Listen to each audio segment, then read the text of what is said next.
কলি তুমি।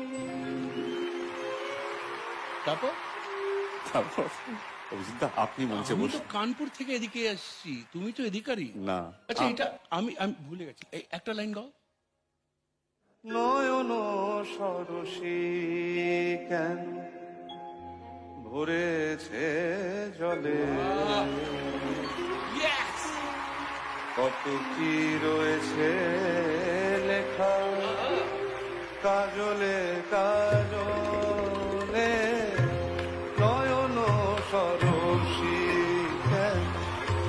বেদনার কলি তুমি, দাও ভালোবেসে বধু। বেদনার কলি তুমি, দাও ভালোবেসে বধু। ফুল ফোটানোর ছলে আমি ভরে দেব মধু। সারা মনে কেন তুমি চোখে সাজালে, কত